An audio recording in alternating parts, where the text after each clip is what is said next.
to give you an overview of how localization testing for MGS.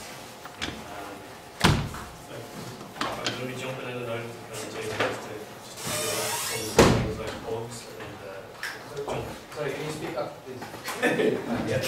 I'll start again. Yeah, I'm just going to give you an overview of how localization testing is managed for our titles by the team in Dublin. During the presentation, if there's any questions, just stop and ask me, because I'm also going to be jumping in and out of the presentation quite a bit, just to give you like a quick look at some of the types of bugs and issues that we come across during testing. So like the guys said before, we look after localization for Europe and East Asia, and we look after about 20 languages. So in terms of localization testing, there's different levels of coverage depending on the language type. So some languages, which we call full languages, they include, that means the audio and the UI are all fully localized. We have some languages that are called partial plus, which means that the software is localized, but the audio actually remains in English. And then we have languages that are released like as a partial release, where it's only the actual manual and the packaging is localized, the software remains in English. We work across multiple platforms, mainly on the Xbox 360 console. We also do games for Windows, and then we started to work more on the Windows Phone 7 games.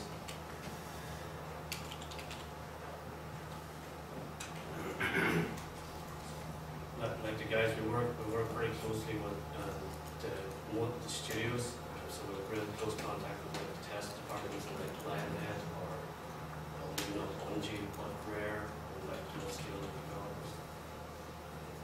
The actual localization testing itself is all outsourced.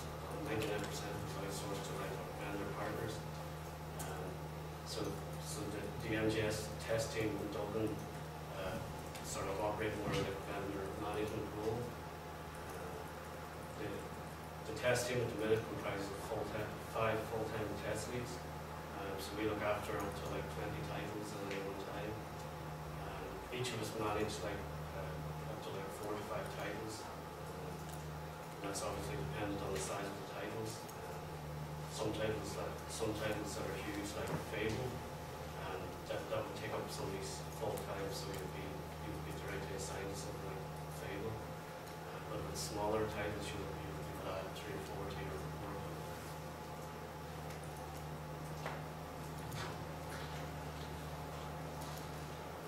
I don't know if there's anybody here that actually works in localization testing, games localization testing. So that's just the industry definition of what is games localization testing. So just as it says there, it just refers to the localization and the preparation of games for different markets. Say we look after about 20 markets at any one time. So our aim is to ensure that the same end user experience is experienced on the localized version as it is in the English, or the core English game. We need to ensure that the quality hasn't been negatively impacted by the localization process. We also have to make sure that the localization process itself, translation, doesn't actually break the functionality of the game. So that means like I'll give you some examples of some bugs later on, but at the time of translation where the translator would perhaps leave in like a bit of code like a \n or 2\n that would actually cause a crash in the game. There's some strings for Xbox Live that the game would communicate with Xbox Live, where sometimes if the string is too long, it actually crashes the game during the declare session. So everything has to match the entity English for those sorts of instances to ensure it doesn't crash. As I said, our testing is 99% of it is outsourced. For the purpose of our games testing, we use native language games testers. So all our testers, the person French, that person is like a French native, who's basically either lived in France all their life or taken a real high standard in French. All testers are games testers, so we tend to use the same people over and over again. So those guys who would work on perhaps Fable 2, we would try to make sure that we have those guys working on Fable 3.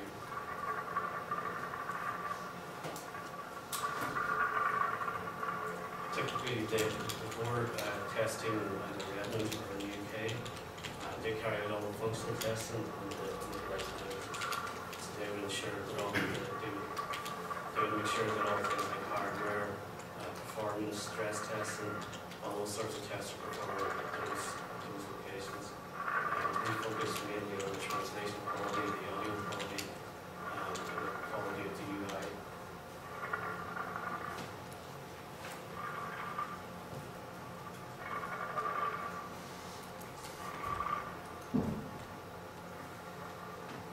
So I just briefly mentioned the platforms and the products that we usually work on. The main ones are the Xbox 360 games, so that's typically your Fables, your Halos, Forza, Gears of War. Those are like the major titles that we work on. We work on the Xbox 360 platform, so we test the localization of, say, the dashboard, the Windows, Xbox Live or Xbox Marketplace. We perform like localization testing, not necessarily games localization testing. We do more of the standard string games localization testing. We also the Xbox Arcade, which are like the small games that you can download from the Marketplace. We also look after those games for Windows. That would be the flight simulators and the Fable PCs. The one that we started, the platform that we started working on most likely is Windows Phone 7. So those projects are a lot shorter in schedule, but there's a lot of churn in those products. We work on like 6 or 7 games at any one time, but those life cycles for those projects are pretty short.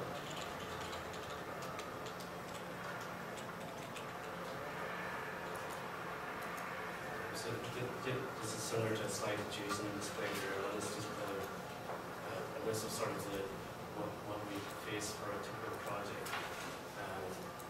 So like in terms of audio, traditionally there's usually 20,000 lines of dialogue or 7,000 lines of words to review that each tester to each language will physically review.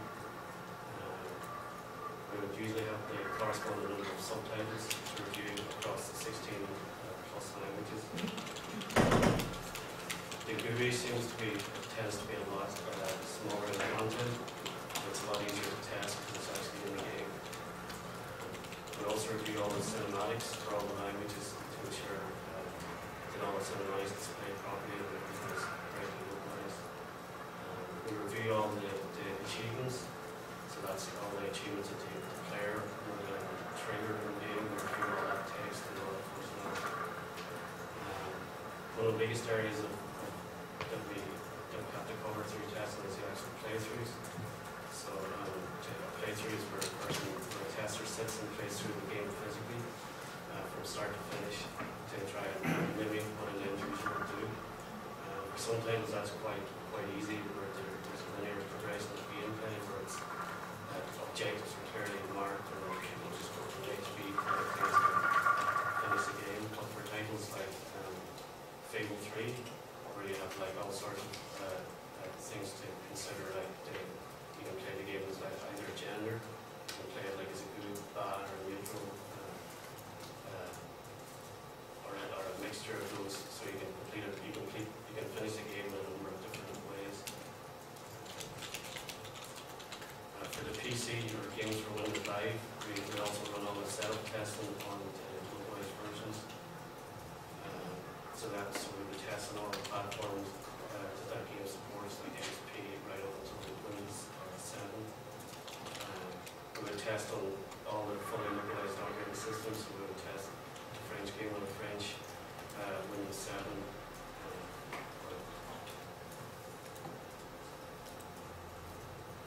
So some of the challenges that we face, the main challenge for localization testing of games is the compression of the schedule. We're sort of at the end of the line, so we get our hands on the localized version of the game like probably less than 12 weeks before the game actually goes to certification. So our testing has to be really well scheduled. We have to be able. The other problem is that sometimes even the schedule is set, we don't get a bill for the localized language when we're supposed to get them. So that means that our schedule is even further compressed. All our testing is outsourced to site to localization test vendors. Say we use all the in-practice testers. For some of the large sites, it could be 4 to 5 testers per language. Two of those could be testing the UI, one person could be testing the audio, one person could be testing some other component. For some of the Connect titles that we're releasing lately, we'll be releasing, it's a bit different, and we also need to double the test team, because with the Connect there's a lot of jumping around and there's a lot of interaction by the player. So we need to have one person doing the jumping around and one person doing the catching the screenshots and logging the bugs. So that can be quite, that's a challenge in itself, that a lot of people get tired doing the testing for that, so we have to operate like shift. People can keep doing the jump around for an hour and switch around.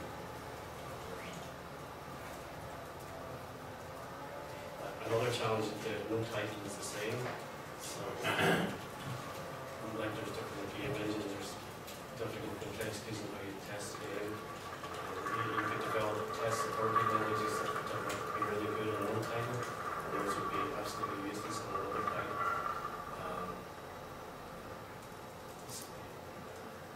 So for example, Fable 3 and Save is one linear title. There's many possible ways to complete the game. And the problem a game like Fable is that the sheer amount of content that has to be physically reviewed. For Fable 3, I think there's 350,000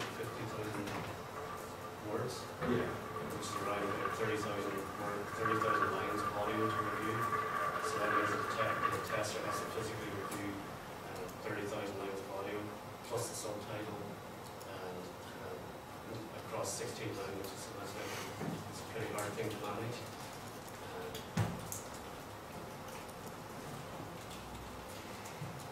Some of the other challenges is that we could be nearing completion of testing for the localized languages, and the developer side decides to implement some code changes or an update to the content. A few instances where we're like 2 weeks before release of certification, that the actual font in the game was changed, which means that everything had to be retested from start to finish, which is a difficult thing to do within 2 weeks. That's something that sort of had to get used to.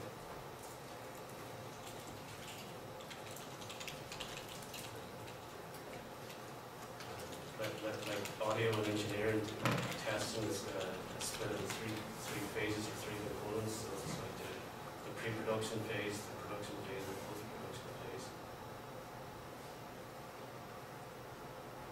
So the pre-production phase is the planning and preparation part of the process. This is where we spend a lot of time ensuring that we're cost effective and efficient test schedule. At this stage as well, as well as part of the project plan, we create the test plan, so that outlines what we're going to test, how we're going to test it, and where we're going to test it. And that information is then fed back to the core testing, and we ultimately own the testing of the game for every language. We create a test kit, and the test kit is something that we give to our localization test vendor, and that includes everything from the test plan to test cases, walkthroughs on how to play the game, and how to use the For some games we have like debug features like cheats, where a user, a player can teleport to any part of the game and complete an objective. Or we have cheats like where a player can trigger all the inventory in the game and quickly run through the inventory and verify everything from the translation point of view. So we would provide all those instructions. We would also develop the resource plan, which is again sort of ties into our budget and how much money we have to use. This is where we allocate the numbers of testers per language and how many weeks we're going to be testing. During this phase as well, we also begin the international sufficiency test pass. This test passes to ensure that the game is going to be localizable, so that so further down the line when translation starts going back into the game, that it's actually going to be displayed properly. So the first pass in the international sufficiency pass is what the guys talked about earlier. It's the pseudo-log test pass. This is where the engineer would create a dummy log build or a pseudo-log build. This would be like English text, but altered just to mimic some of the perhaps like extended characters or other strange characters. Plus, they would increase the length of each string to about 40% by 40%. That's just to cover some of the translations of like some of the languages, like perhaps German, where the translation is using a bit longer than English. So we would put that pseudo-log content back into the game and perform a UI pass. So the tester would run through the build and like be able to highlight any truncations, anywhere where the strings weren't resourced, or anywhere where the font wasn't supported for certain things. I'll show some examples of this data to make a little more sense. The other things we check during the IS pass are font support to make sure that all the fonts are supported for all the different code pages. We check for layout issues, so we make sure that all the text is displayed within all the dialogues. We make sure things like subtitles are displayed on the screen. We also check for non-resource text, so that's where English text is hard-coded into the game.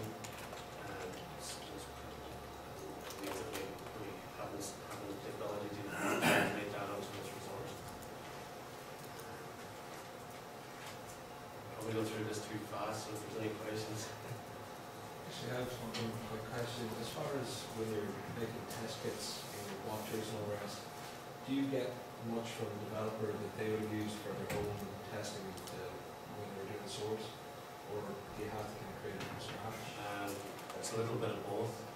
We get a lot of stuff from the core teams in say Redmond, but they're performing like their tests and everything. So they're testing like the graphics, they're testing like does that dog look like a dog, or so the test cases we would get from them would be like overkill. So you would take what you need from it, but then you would also create your own test cases.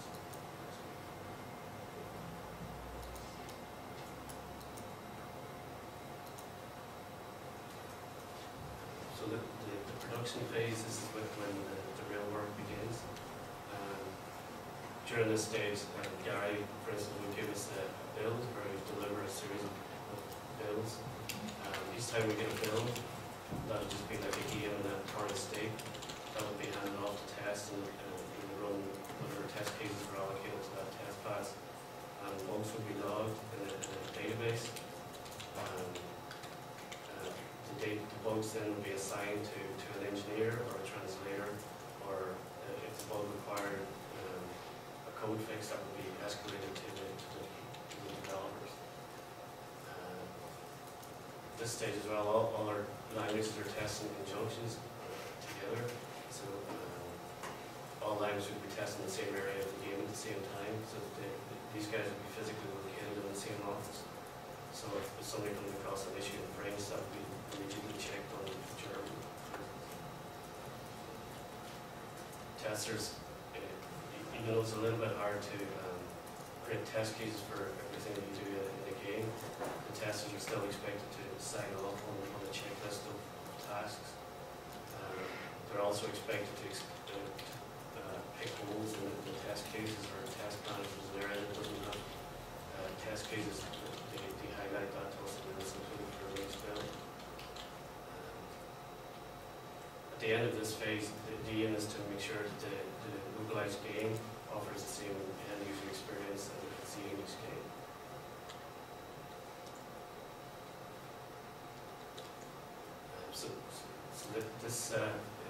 This phase is basically logging bugs.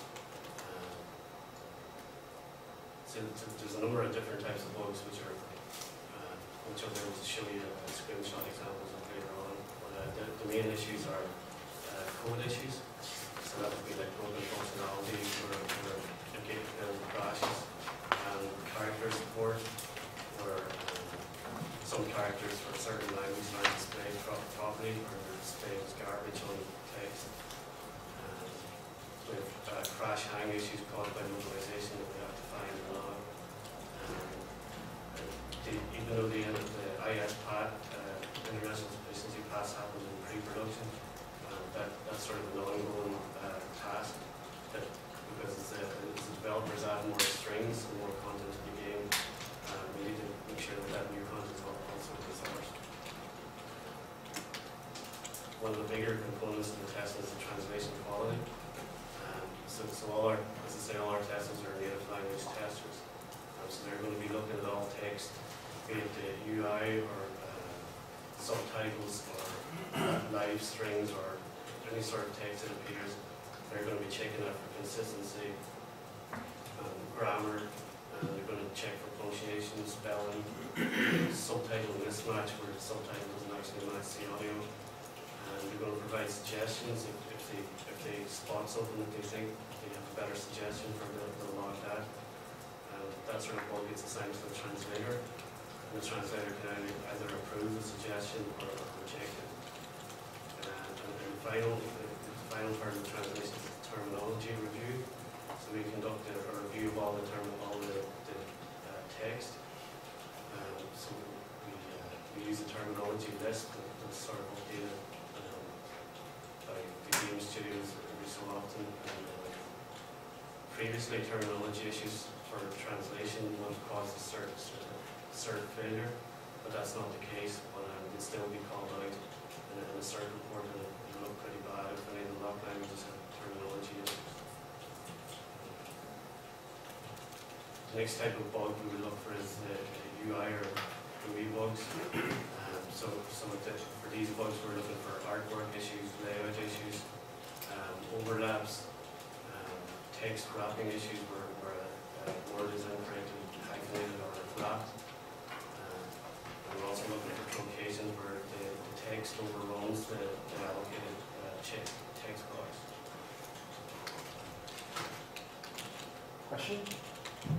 I was just curious, does any kind of feedback exist between the test group and, say, the translation vendor? For example, if you find translation quality issues that repeatedly occur, maybe some punctuation issues, is there any way to feed that information back to the vendor? Yeah, we would I would be monitoring that. Like if we're starting to see like 100 bugs for full stop missing, well then it's like a waste of somebody's time to log full stop bugs. So then we would highlight it easily to the translation vendor and get them to review the translation. I see. So that path, that communication path does exist. Yeah. So we would be working closely with the engineer and the PM as well even though we would run 3 or 4 projects at one time, it's like a really hands-on role. So everything is monitored on a daily basis. So everything is escalated by immediately. All stakeholders have access to the database. That information can pass around and some. I'm just curious, is there a threshold where, for example, you see a lot of bugs, then you say, well, this vendor quality is just not good enough, and you decide to switch vendors? Is that sort of as a last resort that you prefer to work with vendors, your existing vendors first? What's your general Yeah, philosophy? you would work with like your translation vendors, your partners, you would work with them to make sure that everything gets done properly. Obviously, if it's an ongoing issue, it's really difficult to replace the translation vendor during production. So we would have other translation vendors that we could use or step in. But our vendors are pretty good. We don't really have to do that very often. I mean, there's another side to it as well. You get a lot of suggestive bugs. So I think it would be better translated this way, you know, and they tend to come down on the priority list. So when someone submits a bug, they put it 1, 2, or 3, depending on the priority. So those sort of bugs, the suggestive ones, well, you know, if it means the guy having to go back into the studio, or a lot of work on our end is likely to be lower. Bugs are logged as well, they're given a priority or a certain severity. So like, you know, if it's a suggestion for like, you know, changing a word, like that would be a low priority. So at some stage the project team may decide not to fix priority 4 bugs or something like that. Al, can you show us, like briefly, what kind of environment you use as to log all the bugs? Because it looks like you have that online, going between the localization vendor and the QA report. Yeah, I'm going to show that to you afterwards, but there's a lot of different bug databases that people use. Some of the developers could be in, say, the United States or somewhere like that, and the test vendor could be in Poland. So everything has to be reachable by the internet. But a lot of people use Visual Studio with Team Foundation, which is like we use the database part of that. But the tool that we use most by Microsoft, it's an internal tool called Product Studio. So, but that would be accessible by our vendors as well.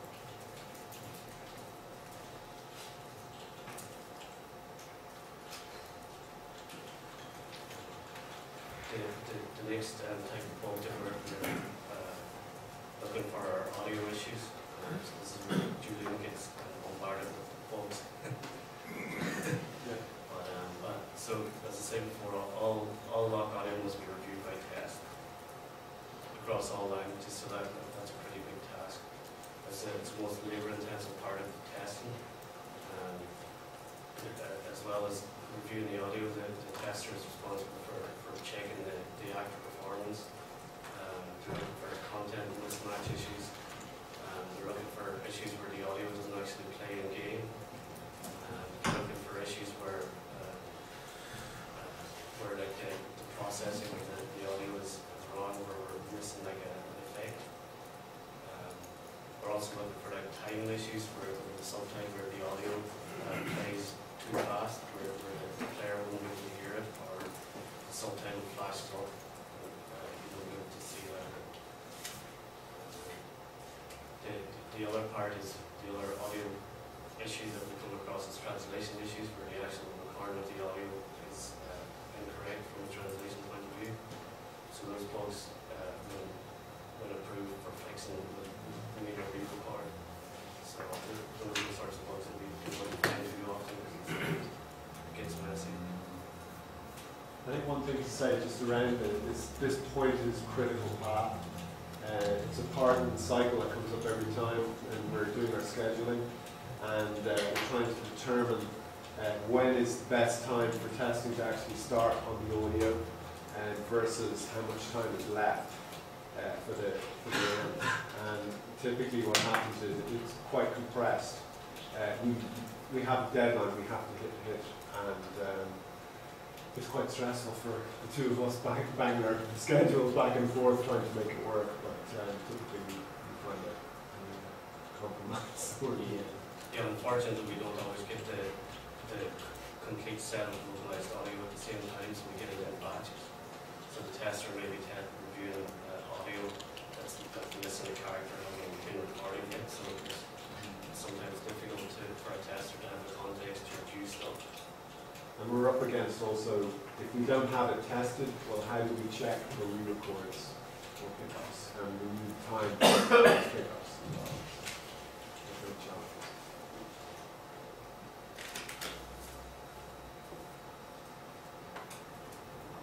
Yeah, this is just a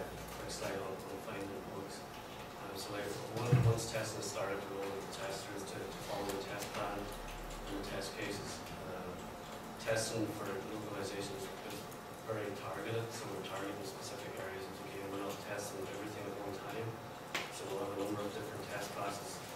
So we'll have like a UI test pass, we'll have like a playthrough test pass, and we'll have like an audio test pass, so everything is involved at the same time, right up until the last few weeks of the project cycle. All bugs are logged in a bug database, which I'll show you in a few minutes. Alan, why did you set it up that way to track testing experiences? That's what it come through? Yeah, and because of the sheer amount of content that you have to review. So if you were trying to wait to do everything at the one time, you'd have to have like 10 testers per language. You know, it's a pretty labor intensive part of the business. And would you have the same testers going through different? Yeah. So it's also dependent. Like we don't get all the translation at one time either. Yeah. So that we make it one part of the game localized, we review that, move on to the part of audio that's been localized, then move back to the next part of translation and then review either. Is it all serial when you do the UI test first and then you do the audio? It's very much dependent on what we get.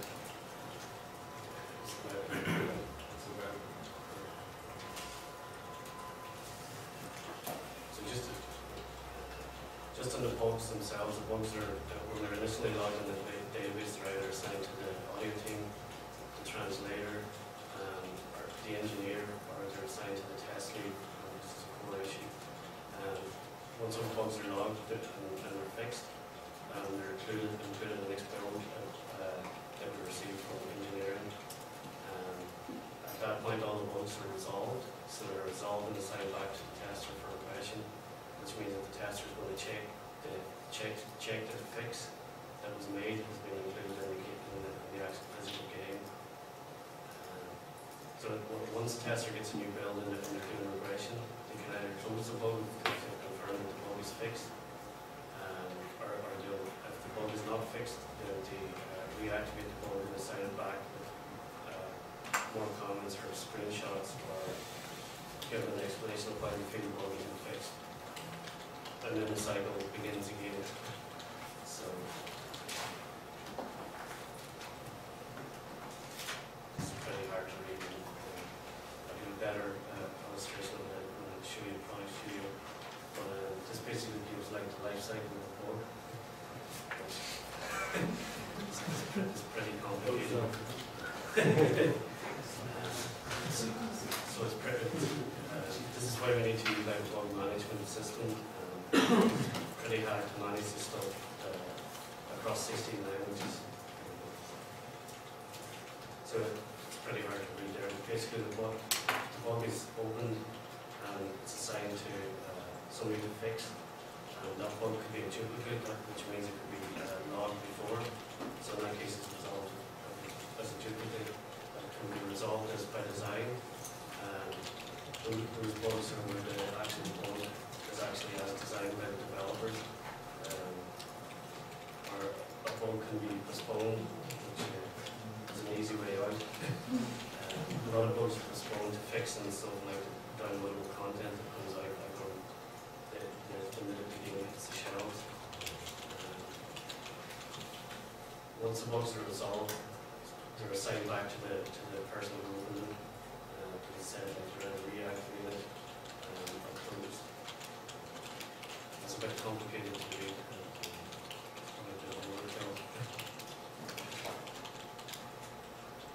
Is there any questions so far on that?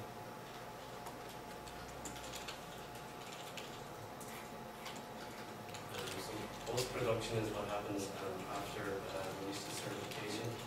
And this is after the build has gone through the cert process. If there's any bugs found during the cert process, those are assigned back to the localization team to fix. At this stage, the final media, which we call green discs, are provided back to localization test. Those discs are basically like the retail disc. So those discs will be put into a retail Xbox that you buy in the shop, and like we will testers run through. Just to make sure that nothing has happened during the manufacturing process that has messed up the lock game. And we also begin work on the downloadable content. So that this is the DLCs. This is where like another quest would be added to a game, or multiple quests, or some features would be added in at a later stage.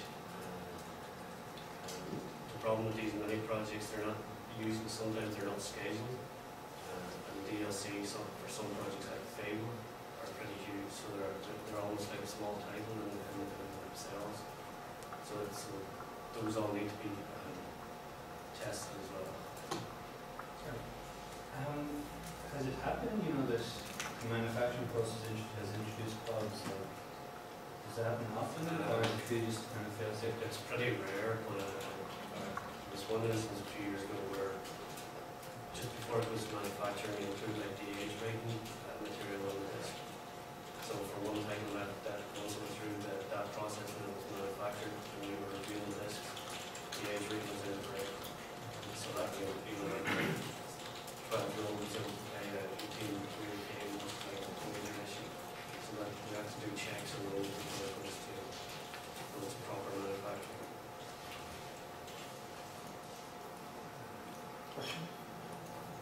I was just curious between the different phases you've outlined, the pre-production, the production and post-production, for a game like, say, Halo, or even an example game you just gave, what would be the rough breakdown, percentage time spent in each of the phases? I would imagine a game like Halo is so complex that a lot of time is invested in just developing a test plan.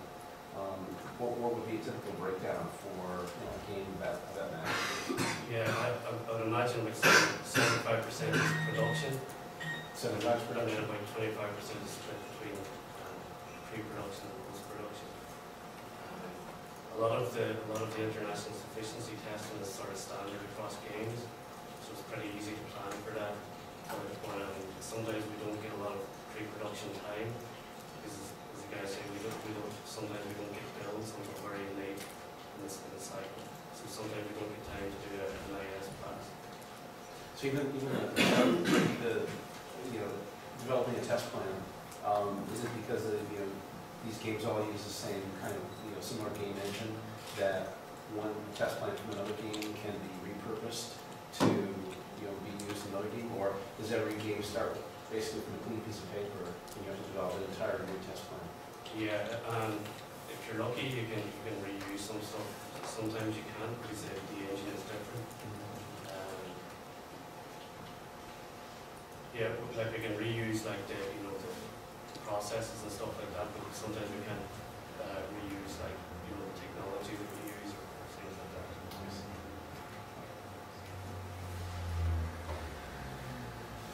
So I'm just going to jump out of PowerPoint and just give a quick look at the Product Studio and some examples of some of those.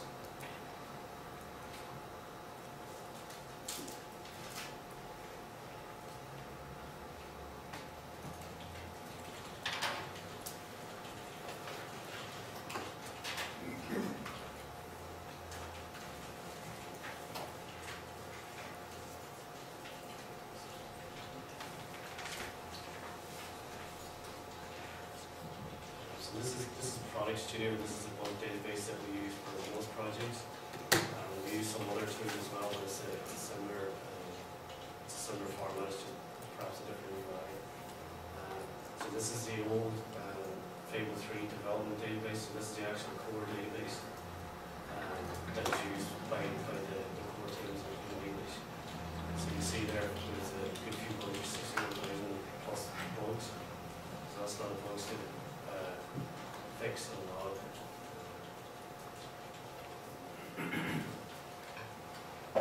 It's just crashed.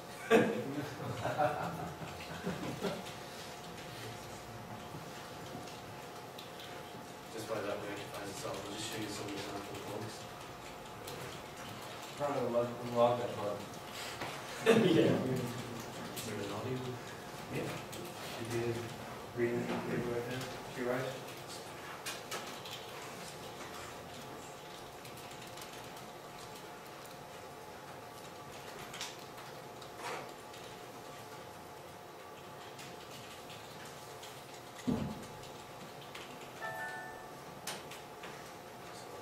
So I'll play the video.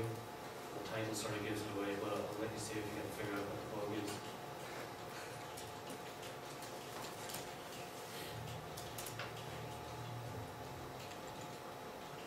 Danke. Vielen Dank. Ihr habt bestimmt das Richtige getan. Vergesst nie, was er getan hat. Und dass ich euch liebe. Weg mit dem Mädchen. Ellie. Sorry, I'd like to read what it is. So if you just listen to her, you'll hear that the female speaking is using the male voiceover, so it's calling the wrong audio file from the database, or else it's just got a real masculine voice.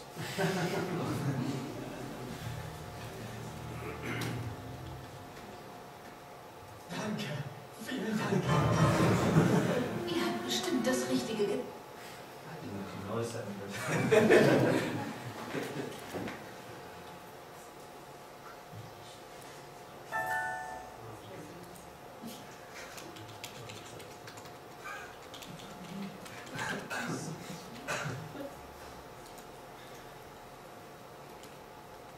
Can't remember what some of these are.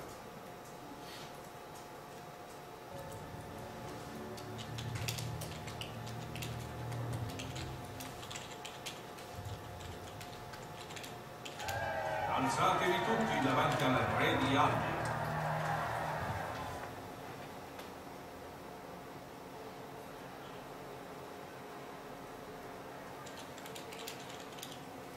Logan, un tempo re di Albio, oggi sei davanti a noi accusato di crimini contro il regno e il popolo. La parola vi ha consegnato alla C'è giustizia. l'anima viva in tutto il regno che non abbia sofferto per la sua ambizione. E I non think that was a pretty minor bug actually, where Truncation. where the audio Yeah, I remember that. from one character to another. Sometimes it's pretty hard to spot unless you're. E il popolo. La parola vi ha consegnato alla c'è giustizia. l'anima viva in tutto il regno che non abbia sofferto per... I can't remember what the rest of them are, so I'm going to different. So the strings translation is just overlaps the other. Yeah. Next time. In that case, yeah. Not always, but that particular design, you have to follow this to make sure that they basically short in the first half.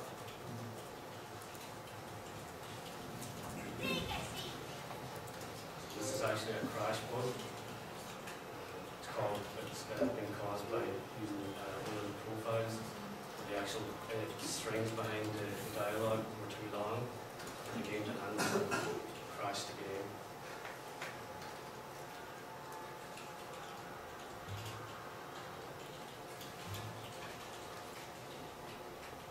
These are an example of some of the international sufficiency bugs that you would come across. So you can see here that most of the text is displayed in like pseudo localization. So that's like just the English messed around with characters in it. The exclamation marks are like a 40% increase in length. You see the region text is not resourced, and the hero save one not resourced. So that means that we log a bug in the core database and ask them to resource that string. So the next time we receive an update from the developers, we can send that string for translation. There's another example of non-resource text where the statistic and score and rank and the statistic name are all not resourced. So that's the sort of function spot in pre-production.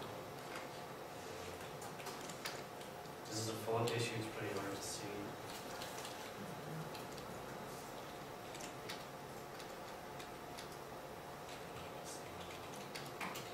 The letters are displayed too close together, so there's not enough space for each character.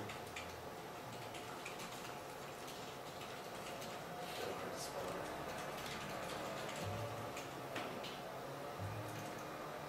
Here's some of the bugs from the mobile game. So you can see the select chapter at the top of the screen is overlapped. So the fix for that would either be to expand the width of that text box, or else would be to shorten the translation. Shorten the translation sometimes means it's abbreviated.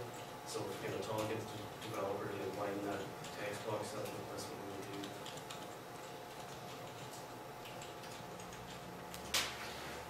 there's another example of sort of overlap and truncation, where there's 4 lines of text sort of compressed into the middle of the dialogue.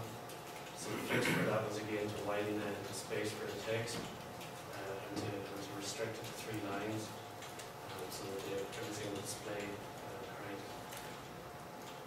Alan, do you have any, sorry if I missed this, do you have any sort of classification that goes into major and minor, and, you know, you have to stop shit if it's something where you can? Yeah. So there's certain classification that goes sort of done by priority. So like priority 3 or severity 3 would be like the translation issue.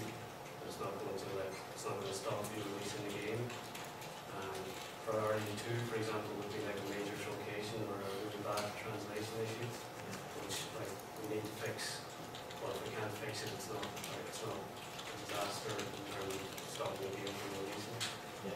Priority 1 would be like a real major issue that we strongly recommend is fixed. And then we have it's like a showstopper.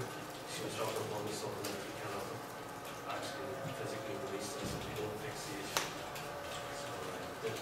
So the showstopper happens in the last few weeks of production. It's pretty hairy. If it happens earlier in the game, you can address it quite quickly. Typically GOPS. GOPS issues. Alright. Loads of examples here, but that's again just so you can see the strings again are like truncated, like the 3rd line is sort of smashing into the 2nd line. It's the same sort of issue again.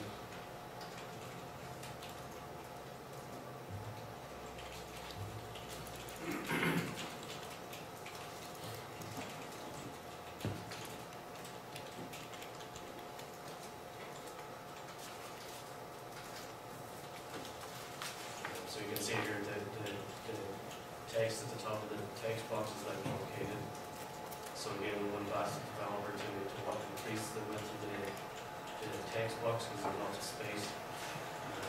Sometimes there's not any space to do anything with it, or it's too late in the project cycle for the developer to fix it. So then we have to retranslate the text and give a short translation so that it fits.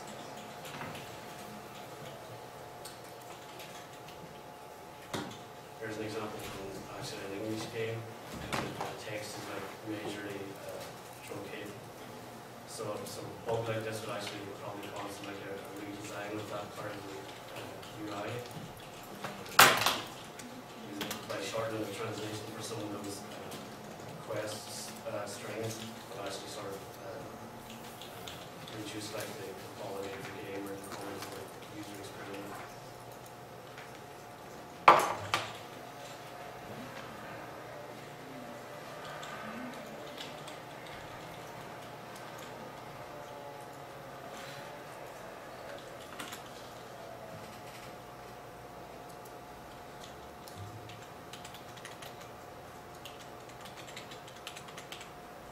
I missed this now, but do you work on all, all the platforms, right? So you deal with mobile as well as console and PC? Yeah, so we work on the mobile and the console games from Windows Live. We work on the actual platform tests itself, so that's like the tester for the actual the marketplace and stuff like that.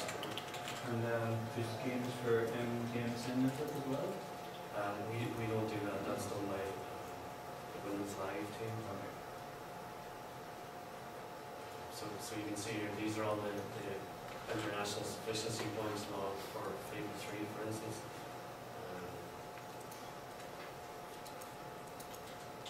So you can see here we have repro steps, so that the steps are reproducible. So for this one, it's launched in any language, go to a certain area of the game, press a certain button, and then observe the issue. So it's actually it's telling you that the word string is coming in English, and it should obviously be localized. So that would be resourced and then fixed at a later stage. So it was all fixed. The assigned back to a tester, and the tester actually regrets on the build and close.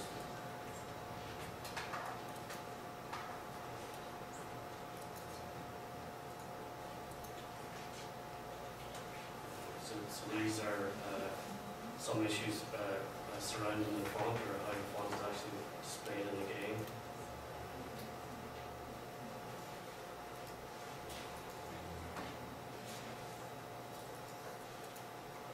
So this bug is where some of the check characters weren't displayed correctly in game.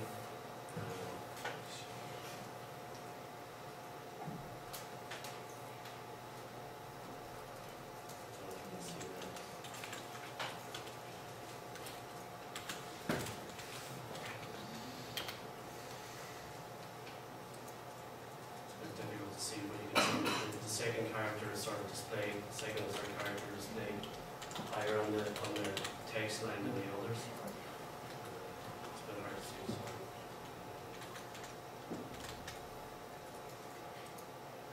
Difficult to see, but it's sort of highlighted there where the extended character is displayed like in a different alignment than the rest of the languages. Sometimes we will get bugs where the extended character is displayed as a square box, which means that that character isn't supported by the font.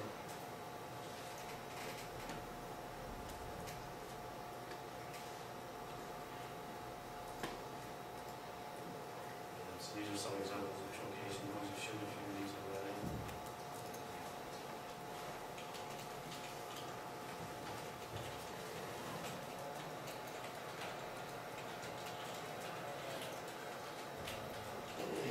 Fingers crossed either.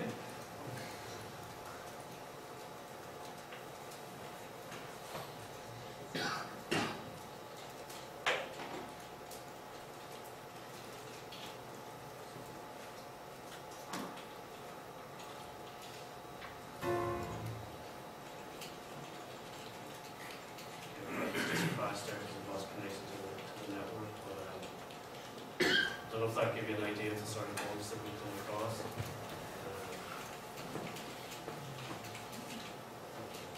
I'll maybe talk a little bit about the managing the bug databases and how we communicate to developers with new issues. Yeah. So usually there's two different databases that we use for our product. We use our own database that contains all the bugs for the localized languages. The reason we have a separate database is that we don't want to be logging 6,000 odd bugs into the core database. It sort of clogs up their workflow. And we get a lot of angry developers like asking them not to log bugs in the database. So some of the bugs can be fixed by the localization process. So like audio bugs can be fixed by Jason and his translators, or the audio vendor. Some bugs are fixed by, say, Gary, that are like some minor code issues. But a lot of the bugs that we come across are actually code issues. So those bugs will have to be fixed by the developer. So those bugs will be ported to the core database, and they'll be assigned to developers. So once those bugs are fixed by the developer, we will carry the resolution of that bug back to the lock database, and then it will be able to go back into the regression of the bugs on the next build. The testers also use Product Shield to provide suggestions to the translation. So there will be a few bugs in this database that will disagree with the translation. And that will be logged as a bug, and then it will be the translator who will make the decision of fixing that or not.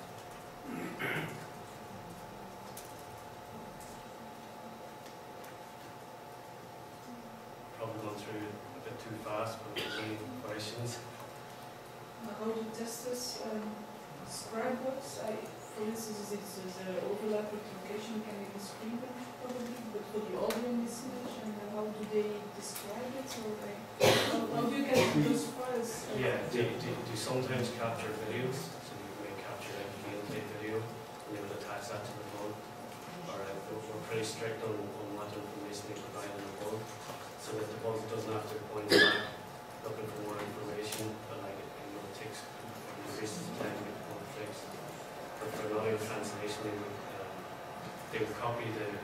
actual subtitle from say like the EDP that's used, so that the person fixing the bugs will find that string really quickly.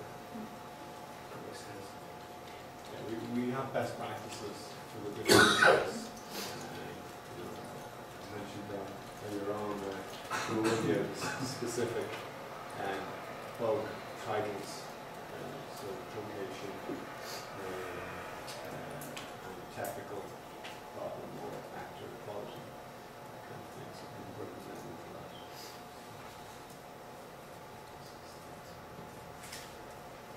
That's all I have anyway. Short and sweet. Do you have some trends, kind of across all your products that you're testing where you find that you have more errors in certain categories? Or maybe in certain languages, or, Yeah, it sort of comes, you can get trends for many different reasons. You can have a tester who's really into his game, and like his aim is to find as many bugs as possible, which is good. But a Hungarian guy, I think on Fable, when you look at the bug trends, like after the game was finished, there's almost like 3 times as many Hungarian bugs as any other language. So that was either, that was either down to somebody being really picky about translation stuff, or it could have been down to like bad Hungarian translation. Could be down to a number of things. Some of the other trends would be like a lot of the translation vendors we use, they outsource a lot of the translation as well, so sometimes like some of the issues around context like causes bugs and stuff like that. But usually we try to make sure that all languages are given the exact same amount of coverage. So we run like a cross-language regression test class, where like all languages found in one language, all bugs found in one language are tested or checked on all other languages.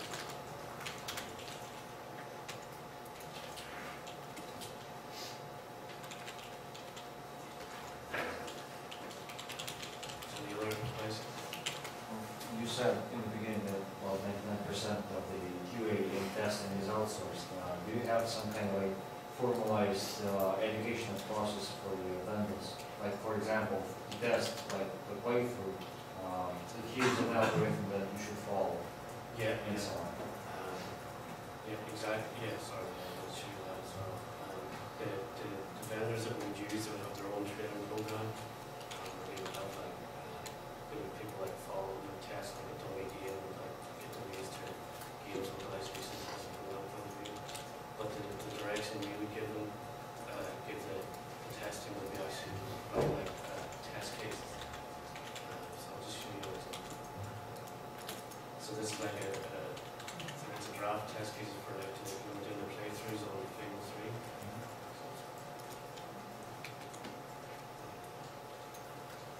So you have lots of different playthroughs for different languages. So this is just like a list of scenarios. So playthrough number 1 would be like language would be French, you play as a male. Immorality or whatever way you want to play the game would be like evil to good. So that's like do bad things, we'll do good things. Just tell you what resolution, which type of quests to use. Bank reviews like cinematics to review. Because some cinematics are only played depending on the way you play the game. So there's playthrough 1. So this will be like draft. These test cases will then be imported into like a database, so everything will be tracked. But originally it's in Excel.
these test cases would be, these would be sort of targeted to playthrough, but during the playthrough, these tests would be expected to like log all the translation issues. They'd be expected to explore anything that comes across. So, all the test cases for one playthrough.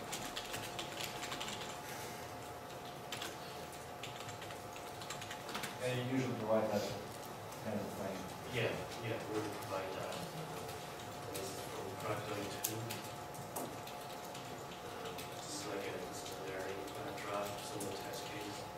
So you have a number of areas like the UI shell. This is sort of like the main menu.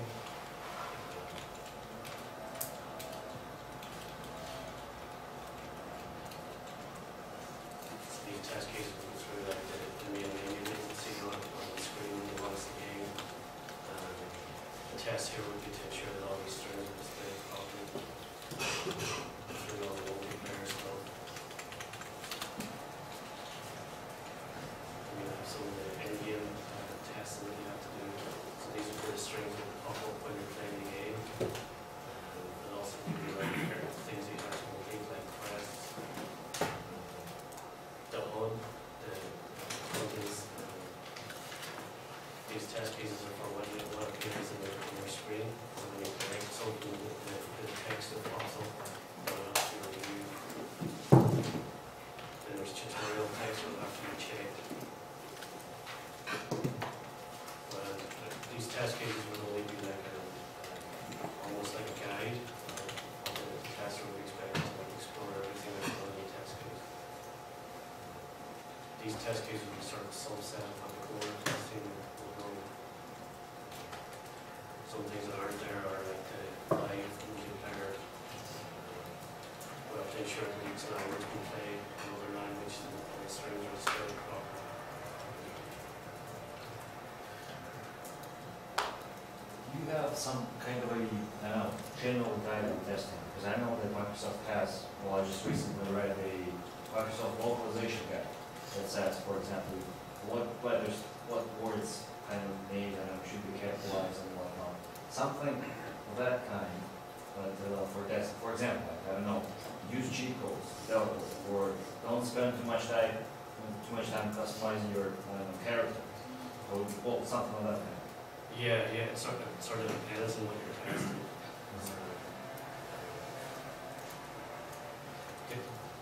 For instance, like the terminology, we do the terminology test cases where I can tell you that join Xbox Live Party should be capitalized for your language or shouldn't be capitalized. So there is like a standardized checklist for some terms like that. We would be able to like instruct the testers, you say not to spend too much time in this area, maybe because it hasn't been finalized yet. Like we're expecting a change in the UI or something like that, so we like, instruct the tester not to test that, just move to the next area. It sort of depends on games. If we're lucky enough to have debug features, we would definitely use those. But a lot of times we don't have debug features. We'd have a general statement of work with our vendors, but on top of that, case by case.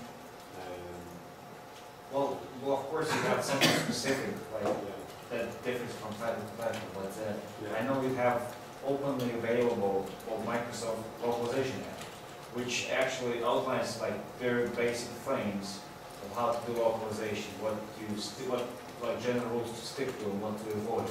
Do you have something of that kind, like general guidelines for testing?